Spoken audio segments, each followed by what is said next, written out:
Here at the San Diego Air and Space Museum, we have many important artifacts. Most of the people who work here have a favorite. I think the people visiting our museum also have favorites, and at the top of the list it has to be our A-12 Blackbird. This aircraft is very significant in the history of aviation. It was the first and only operational combat aircraft that could fly over 3 times the speed of sound. When America first built it in the late 50s, early 60s, this aircraft had no counterpart anywhere on Earth. It could fly over Mach 3, it could fly over 80,000 feet.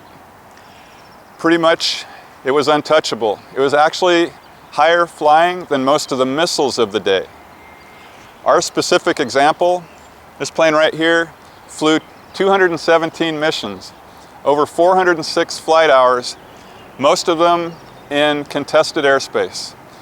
Aircraft like this were America's eyes on the world in the days before really good spy satellites. This aircraft was designed by Kelly Johnson and the team at the Lockheed Skunk Works, famous for other aircraft like the U-2 and the F-104. That organization really kept America's edge during the Cold War. Just that one organization, the Lockheed Skunk Works, producing incredible machines like this.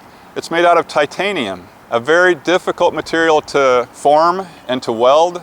In fact, at the time, this was the only titanium aircraft, and due to the expense, it remains that way to this day. The majority of the titanium that we got to build this aircraft had to be smuggled and purchased from countries on the other side of the Iron Curtain. America doesn't have stocks of its own titanium. We have to purchase it overseas.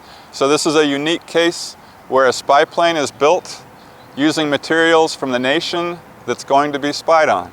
This particular example spent many years up in Los Angeles. After the CIA finished using it, there isn't really a place you can put a spy plane like this. You can't stick it in the boneyard. So what they did is they gave it back to Skunk Works, and Skunk Works honestly didn't have a place to store it. So for many years, this particular airframe sat between 2 buildings up in Los Angeles, visible only to people who flew directly over those 2 buildings. It was painted white in those years. I saw it from 1986 to 1989.